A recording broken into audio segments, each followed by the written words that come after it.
Hello student, YouTube channel excellent exam में मैं विवेक आपका फिर से स्वागत करता हूं।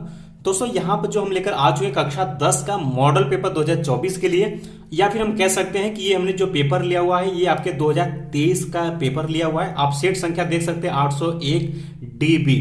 तो आपको दो तरीके से फायदा होगा, एक तो आपका पेपर सॉल्व हो जाएगा और दूसरा आपको बच्चों फायदा ये होगा कि आपको मॉडल पेपर भी पता हो जाएगा कि 2024 में हमें कैसे पेपर मिलेगा। ठीक है, तो दोस्तों वीडियो शुरू करने से पहले आप सभी जो है इस वीडियो को लाइक कर दीजिएगा और सभी हमारे स्टूडेंट जो इस वीडियो को अपने दोस्तों में शेयर कर दीजिए और चैनल पहली बार है चैनल को आप सभी सब्सक्राइब जरूर करिएगा। साथ आप घंटी को दबाकर ऑल पर क्लिक कर दीजिएगा ताकि आने वाले समय की इंपॉर्टेंट क्लास के नोटिफिकेशन आपको मिलती रहे। साथ में दोस्तों आप सभी बता दें कि आप हमारे टेलीग्राम और व्हाट्सएप ग्रुप से भी जुड़ जाइएगा। इसका लिंक हमने इसी वीडियो के डिस्क्रिप्शन बॉक्स में दिया है, तुरंत जुड़िए ताकि अपने पढ़ाई को और भी बेहतर और शानदार बना सके। ठीक है, चलिए बच्चों बात करते हैं। तो यहाँ पर आप देख पाएंगे कि सेट संख्या 801 DB है, 2023 का पेपर है, हिंदी सब्जेक्ट है। अब ध्यान सुनेगा, इसी तरीके बिल्कुल सेम पैटर्न पर आपको बच्चों पेपर मिलेगा। यहाँ पर आप देख पाएंगे समय आपको मिलेगा 3 घंटा 15 मिनट का। 15 मिनट आपको मिलेगा प्रश्न पत्र पढ़ने के लिए। ठीक है, अब बच्चों बात करते हैं, कुछ निर्देश आपको मिल जाएगा कि सभी प्रश्न अनिवार्य है। इस प्रश्न पत्र के 2 खंड और खंड ब है। खंड अ में 1 से 20 तक के बहुविकल्पित प्रश्न है जिनके उत्तर जो OMR उत्तर पत्रक पर आपको देने हैं। अब बच्चों कमेंट बॉक्स में जरूर कमेंट करिएगा कि आपको OMR सीट भरने आता है कि नहीं भरने आता है। ठीक है, तो इस पर हम अलग से एक वीडियो लेकर के आएंगे ताकि आप सही बच्चों को हम बता सकें और जैसे बताएं उसी तरीके से आपको पेपर में भरनी है ताकि चीजें गलत ना होने पाए, नहीं तो आपका नंबर भी कट सकता है। ठीक है, चलिए आगे बात करते हैं। और यहाँ पर 14 पॉइंट कहता है कि खंड अ के प्रत्येक प्रश्न का निर्देश पढ़कर केवल प्रदत्त OMR उत्तर पत्रक पर ही उत्तर दें। यानी दोस्तों जो 1 से लेकर के 20 तक नंबर के बहुविकल्पित प्रश्न है उसको OMR शीट पर आपको क्या करना, गोला भरना होगा। ठीक है, आपने जैसा कि 9th में देखा होगा। ठीक है, और इसमें कहा गया OMR उत्तर पत्रक पर उत्तर देने के पश्चात उसे काटे नहीं काटे तथा इरेजर अथवा व्हाइटनर का प्रयोग ना करें। ठीक है, अब ध्यान सुनेगा, उसमें जो एक बार आपने गोला भर दिया तो भर दिया, उसको ना ही आपको ऐसे काटना है, ना उसको व्हाइटनर लगानी है, ना उसको इरेज करनी है, कुछ भी नहीं करना है, नहीं तो आपकी कॉपी जो है चेक नहीं होगी अर्थात वो क्वेश्चन ही चेक नहीं होगा। ठीक है, ध्यान में रखिएगा। 5वां पॉइंट कहता है कि प्रश्न के अंक उसके सम्मुख है, यानी जो भी क्वेश्चन आप सरल करेंगे उसका अंक उसके सामने दिया रहेगा। इसके बाद बच्चों कहता है कि खंड ब में 50 अंक के वर्णनात्मक प्रश्न, यानी दोस्तों वर्णनात्मक मतलब लिखित पेपर आपका रहेगा। ठीक है, और खंड ब में सभी प्रश्नों के उत्तर एक साथ ही आपको करना है। प्रथम प्रश्न से आरंभ कीजिए और अंतिम तक करते जाइए। जो प्रश्न न आता उसको आपको समय नष्ट नहीं करना है, जो आपको पहले आता उसको आपको क्वेश्चन का आंसर डाल करके आपको लिखना शुरू कर देना है। ठीक है, ये तो बच्चों रहा आपका निर्देश जो कि हमने आपको बताया। इसी तरीके से आपको बिल्कुल सेम पैटर्न पर आपको मिलेगा 2024 का पेपर, तो इसके लिए आप लोग रहिएगा तैयार। अब चलिए शुरू करते हैं, क्वेश्चन आपको कैसे मिलेगा। अब बच्चों यहाँ पर आप देख पाएंगे कि खंड आ चुका है, बहुविकल्पी वस्तुनिष्ठ प्रश्न है। पहला क्वेश्चन पूछा है कि चिंतामणि के रचयिता कौन है। सी ऑप्शन आचार्य रामचंद्र शुक्ल हो जाएगा। दूसरा क्वेश्चन है पंच परमेश्वर कहानी के लेखक है, तो प्रेमचंद हो जाएगा। ठीक है, और इसके बाद तीसरा है जयशंकर प्रसाद का नाटक नहीं है, तो लहरों के राजहंस इनका नाटक नहीं है। और चौथा क्वेश्चन कहता है शेखर एक जीवनी उपन्यास के लेखक है, तो अज्ञेय जी है। अपनी अखबार, ध्यान सुनिए, अपनी खबर आत्मकथा है, तो ये पांडे बेचन शर्मा उग्र की है। ठीक है, और यहाँ पर छठे की तरफ बढ़ते हैं कि भूषण किस युग के कवि है, तो दोस्तों रीति काल के हैं। और ललित ललाम रचना है, तो ये मतीराम की है। ठीक है, तो ये आपका 7 क्वेश्चन यहाँ पर आप देख पाएंगे। चलिए 8वें क्वेश्चन की तरफ बढ़ते हैं। अगला क्वेश्चन है बच्चों, यहाँ पर आप देख पाएंगे कि यशोधरा की रचना है। ठीक है, तो यहाँ आप देख पाएंगे आपका मैथिली शरण गुप्त हो जाएगा। आंगन के पार द्वार रचना है किसकी थी, अज्ञेय जी की है, तो बी ऑप्शन सही हो जाएगा। दीप शिखा काव्य संग्रह रचना है, तो ये महादेवी वर्मा की है, इसलिए ऑप्शन नंबर ए हो जाएगा। इन सभी क्वेश्चन जो ये दिया है बहुविकल्प, इन सभी को आपको किसमें भरना, OMR उत्तर पत्रक पर आपको भरनी है, वहीं में आपको गोला भरना होगा। ठीक है, और यहाँ पर करुण रस का स्थायी भाव, आप ध्यान सुनेगा, यहाँ पर आपके हिंदी गद्य और काव्य साहित्य के विकास से क्वेश्चन पूछा गया। ठीक है, 5 क्वेश्चन, और बाकी यहाँ पर आपके जितने भी हिंदी व्याकरण है सिलेबस में उससे भी आपके बहुविकल्पी क्वेश्चन यहीं पर आपको देखने के लिए मिलेगा। जैसे यहाँ बच्चे पूछा है कि करुण रस का स्थायी भाव पूछा, तो करुण रस का स्थायी भाव क्या होता है, शोक होता है, डी ऑप्शन सही हो जाएगा। अब यहाँ कहता है चरण कमल बंदो हरिराई उपयुक्त पंक्ति में अलंकार आपसे पूछा, तो बिल्कुल रूपक अलंकार हो जाएगा यहाँ पर। ठीक है, अब यहाँ क्वेश्चन नंबर 13 को ध्यान समझिएगा। कहता कि यह सब मात्रिक छंद, इसमें 4 चरण होते हैं और प्रत्येक चरण में 24 मात्राएं होती हैं। 11 और 13 मात्राओं पर यति होती है। यह लक्षण किस छंद का है? तो दोस्तों ये रोला का है। ठीक है, तो रोला ऑप्शन नंबर ये आपका क्या हो जाएगा? सही हो जाएगा। ठीक है, इसके बाद बच्चों क्वेश्चन नंबर 14 की तरफ बढ़ते हैं। कहता है कि पर्यावरण शब्द में उपयुक्त उपसर्ग आपसे पूछा है, तो पर इसका उपसर्ग हो जाएगा। ठीक है, 15 नंबर का महानतम शब्द में किस प्रत्यय का प्रयोग हुआ है? तो दोस्तों ता शब्द का हुआ है। और यहाँ 16 नंबर क्वेश्चन है कि सुख दुख में समास है, तो द्वंद्व समास है। ठीक है, और अगला है आपका कि निम्नलिखित में से अग्नि का पर्यायवाची नहीं है, तो आपका क्या आ जाएगा? अनिल नहीं है। अभ्युदय का सही संधि विच्छेद आपसे पूछा, तो अभिधन उदय होगा। डी ऑप्शन आपका सही हो जाएगा। मधु शब्द का पंचमी विभक्ति एक वचन रूप पूछा, तो मधुना हो जाएगा।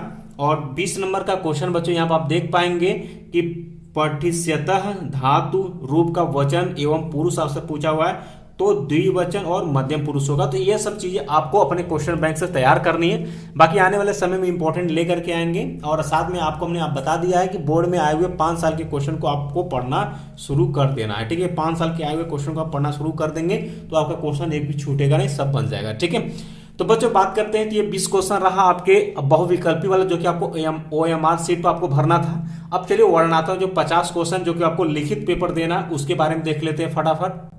तो बच्चों यहाँ पर आप देख पाएंगे खंड ब है आपका वर्णनात्मक। ठीक है, अब यहाँ पर जो क्वेश्चन नंबर जो फर्स्ट है कि निम्नलिखित गद्यांशों में से किसी एक गद्यांश पर आधारित प्रश्नों का आपको उत्तर देना है।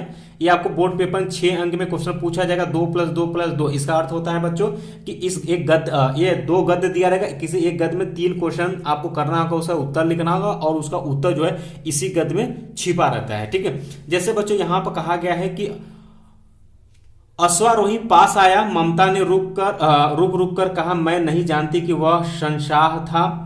ठीक है, शहंशाह था या साधारण मुगल, पर एक दिन इसी झोपड़ी के नीचे वह रुका। मैंने सुना था कि मेरा घर बनवाने की आज्ञा दे चुका था। मैं आजीवन अपनी झोपड़ी के खोदे जाने के डर से भयभीत रही।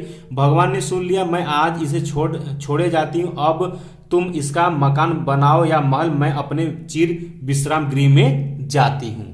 अब बच्चों ध्यान सुनिएगा, क्वेश्चन यहाँ पर 3 दिया, 3 ये आपका 2 अंक का ये रहेगा, 2 अंक का ये, 2 अंक का ये आपको लिखना। कहता उपयुक्त गद्यांश का संदर्भ आपको लिखना है, तो आप लिखेंगे प्रस्तुत गद्यांश हमारी पाठ्य पुस्तक हिंदी के। ठीक है, हिंदी गद्य के आप चैप्टर का नाम लिख सकते हैं। ठीक है, कि ममता नामक अध्याय से लिया गया, जिसके लेखक जो है जयशंकर प्रसाद जी हैं। ठीक है, ये ममता से लिया गया और जयशंकर प्रसाद इसके लेखक है। और कहता गद्यांश के रेखांकित अंश की व्याख्या करना है बच्चों, तो ये जो रेखांकित यहां से लेकर के यहां तक दिया है, इसी का आपको व्याख्या करना है। ठीक है, बाकी आने वाले समय जब इंपॉर्टेंट गद्यांश बताएंगे तो चीजें आपको बताएंगे। ठीक है, और तीसरा कि ममता के आजीवन भयभीत रहने का क्या कारण था, तो बच्चों यहाँ पर आप देख पाएंगे, यहाँ पर आप देख सकते हैं कि मैं आजीवन अपनी झोपड़ी के खोदे, किससे डर था? खोदे जाने के डर से भयभीत रही। तो यहाँ पर आप लिख देंगे कि ममता के आजीवन जो यहाँ पर लिखा है, ममता के आजीवन भयभीत रहने का कारण क्या था? कि झोपड़ी के खोदे जाने के डर से वह आजीवन क्या थी? भयभीत थी। तो यहाँ पर आंसर आप इस तरीके से दे पाएंगे। तो इसी तरीके से क्वेश्चन पूछा जाएगा। इसी तरीके से बच्चों यहाँ पर अथवा करके दिया, या तो आप ये करिए, ये वाला गद्यांश करिए, अथवा आप ये करिए, कोई इनमें से एक आपको करना पड़ेगा। ठीक है, अब जैसे ये गद्यांश दिया है कि कितना जीवन बरस पड़ा है इन दीवारों पर, जैसे फसाने अजायब का भंडार खुला हो। ठीक, अब ये देखिए रेखांकित भी किया गया और ये गद्यांश दिया, कहता है और वही 3 क्वेश्चन आपको पूछेगा। तो ये अजंता से लिया गया, भगवत शरण उपाध्याय इसके लेखक हैं और ये बोर्ड एग्जाम 2014, 17, 20 और 23 में आ चुका है। 24 में भी ये रिपीट कर सकता है। ठीक है, आइए देखते हैं क्या क्वेश्चन पूछा है। बच्चों क्वेश्चन पूछने का पैटर्न बिल्कुल सेम रहेगा, देख सकते हैं। वहीं फिर इसमें पूछा उपयुक्त गद्यांश का संदर्भ लिखने के लिए इसमें 2 अंक, गद्यांश का जो रेखांकित भाग दिया उसका व्याख्या करेंगे 2 अंक, और कलाकारों के हाथ में क्या क्या सिरजते चले गए हैं। ये देखिए, ये जो क्वेश्चन पूछा गया, ये क्वेश्चन इसी में आप खोजेंगे तो आपको मिल जाएगा। जैसे हमने पहले में आपको बताया था, 2 अंक यहाँ से मिल जाएगा प्रश्न उत्तर पर। ठीक है, इसके बाद बच्चों जो क्वेश्चन नंबर दूसरे की तरफ बढ़ेंगे कि निम्नलिखित में से किसी एक पद्यांश पर आधारित प्रश्न उत्तर को आपको लिखना। 2 आपको पद्यांश दिया रहेगा, एक तो आपको देख सकते हैं ये दिया हुआ है, और अथवा करके यहाँ पर आप देख पाएंगे अथवा करके एक और दिया है। ठीक है, अब देखिए यहाँ पर कहता है कि इस एक पद्यांश पर आधारित प्रश्न उत्तर आपको उत्तर देना है। अब ध्यान सुनिएगा, जैसे ये आपको दिया कि पूर्ति निकसी रघुबर वधु धरि धीर दये मग में डग दे। अब देखिएगा ये तुलसीदास की रचना है ये, और ये जो लिया गया रामचरित मानस के वन पद से लिया गया है। ठीक है, वही बिल्कुल यहाँ पूछा उपयुक्त पद्यांश का संदर्भ लिखिए। श्री रामचंद्र के नेतृत्व से आंसू क्यों बहने लगे, इसमें आपका आंसर खोजेंगे। और यहाँ पर देखा रेखांकित अंक जो दिया है, ठीक है, ये वाला, ठीक है, ये रेखांकित, इसका आपको व्याख्या, सॉरी, इसमें आपको पूछा है कौन सा इसमें अलंकार है, तो अलंकार आपसे पूछ सकता है या आपसे व्याख्या पूछ सकता है।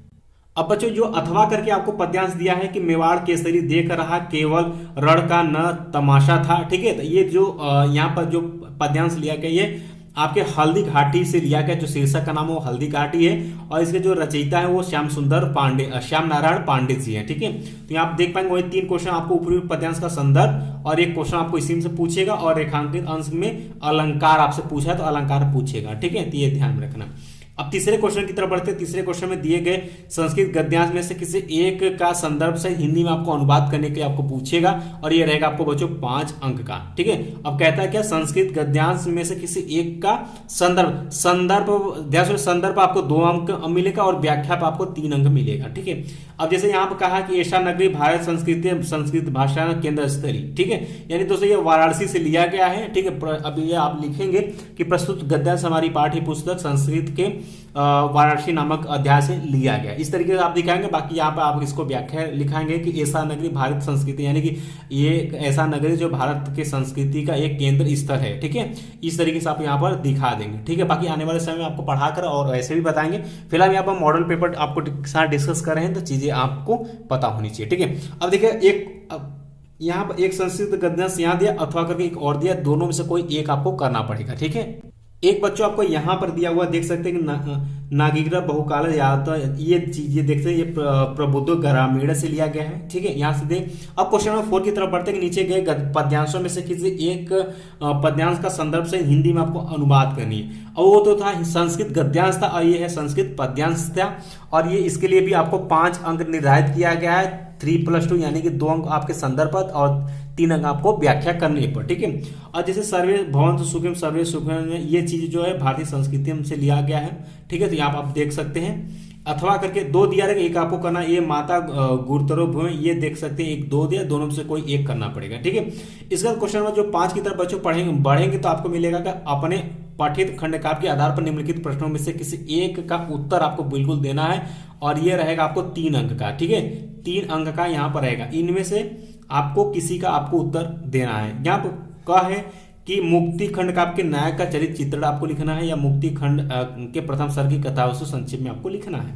ठीक है, कहा है आपका यहाँ पर, अब ध्यान सुनेगा, ये आपको लिखना है।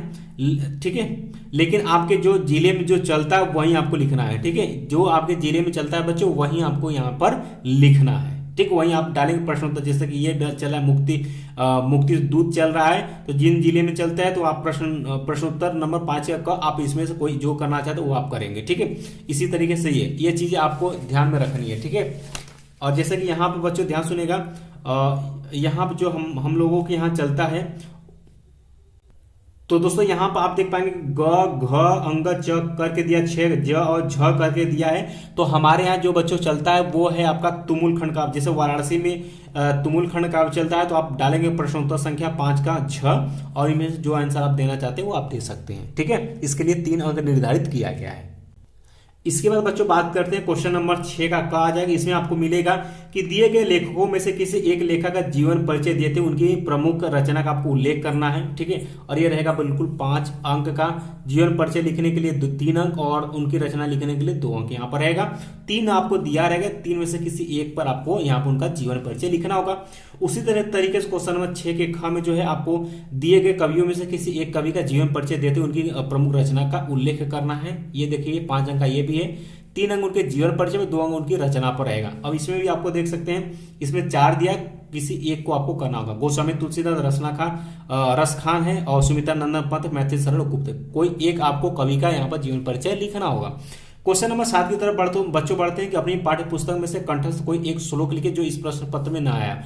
आपको संस्कृत में से कोई एक श्लोक आपको लिखनी है। ठीक है, जो इस प्रश्न पत्र में ना आया इसके लिए आपको 2 अंक बिल्कुल निर्धारित होते हैं। आप रट लीजिएगा, 2 अंक आपका पक्का हो जाएगा। ठीक है, 8 नंबर की तरफ बढ़ते हैं कि निम्नलिखित में से किन्हीं 2 प्रश्नों के उत्तर आपको संस्कृत में देनी है, आपके संस्कृत बुक से है और ये 2-2 अंक का रहेगा। इसे 4 दिया रहेगा, 4 में से 2 आपको करना होगा, 2-2 अंक का रहेगा, 4 अंक आपको बिल्कुल यहां से मिल जाएगा। जैसे यहाँ पर पूछा कि वीरा केन पूजे थे, तो वीरा वीरेण पूजे थे, 2 अंक बिल्कुल हो गया। इसी तरीके से दोस्तों आपका यहाँ पर चंद्रशेखर कह आसित, तो चंद्रशेखर प्रसिद्ध क्रांतिकारी देशभक्त आशित, इस तरीके से आप करेंगे तो आपको 2-2 अंक मिल जाएगा। ठीक है, इसके बाद दोस्तों आगे बढ़ते हैं। और दोस्तों पेपर का जो लास्ट क्वेश्चन जो आपको मिलेगा वो क्वेश्चन नंबर 9 मिलेगा। इसमें पूछेगा निम्नलिखित में से किसी एक विषय पर आपको बिल्कुल निबंध लिखनी है और ये रहेगा बच्चों आपका 9 अंक का रहेगा, जिसमें आपको 4 दिया रहेगा, कोई एक आपको करना, जैसे देश प्रेम, आतंकवाद की समस्या और समाधान, प्रदूषण और मानव जीवन, आजादी का अमृत महोत्सव। इस पर दोस्तों हमने वीडियो बना दिया है, वैसे उसमें हमने कक्षा 12 लिखा था, वो आपके लिए भी है। और इसमें ध्यान सुनेगा, इसमें जो ये आतंकवाद की समस्या और समाधान दिया हुआ है या आपको विज्ञान में पूछ सकता है, तो जो चंद्रयान 3 अभी लॉन्च हो, इस पर भी आपको निबंध लिखने के लिए पूछा जा सकता है। तो ये सब चीजें तैयार रखिएगा, बाकी आने वाले समय में भी आपको इंपॉर्टेंट निबंध बता देंगे और लिखने का तरीका भी आपको बता देंगे। उसी तरीके से आपको पेपर में लिख करके आएंगे तो आपको 9 अंक आसानी से मिल जाएगा। ठीक है, तो दोस्तों वीडियो पसंद आए तो वीडियो को आप लोग लाइक कर दीजिएगा और शेयर जरूर करिएगा सभी स्टूडेंट में। आप ज्यादा से ज्यादा हाई स्कूल वाले बच्चे ज्यादा से ज्यादा संख्या में अगर इकट्ठा हो जाएंगे चैनल पर, तो आपके भी क्लासेस जो है वो रोजाना चलेंगी। तो इसके लिए आपको चैनल को सब्सक्राइब करना, साथ में हमने व्हाट्सएप ग्रुप और टेलीग्राम ग्रुप बनाया, इसका लिंक जो है इसी वीडियो के डिस्क्रिप्शन बॉक्स में हमने दिया है, तुरंत चले जाइएगा और वहां से जुड़ जाइएगा। ठीक है, और दोस्तों सभी बच्चे कमेंट करेंगे तो जो है कमेंट करेंगे तो इसके बाद हम लोग जो है मैथ का मॉडल पेपर या मैथ का 2023 वाला जो पेपर वो हम लोग देखेंगे, विज्ञान का देखेंगे, सामाजिक विज्ञान का देखेंगे, इसी तरीके सब विषय का देखेंगे। तो कमेंट जरूर करिएगा। बाकी बच्चों मिलते हैं नेक्स्ट क्लास में इंपॉर्टेंट क्वेश्चन के साथ, तब तक के लिए जय हिंद जय भारत।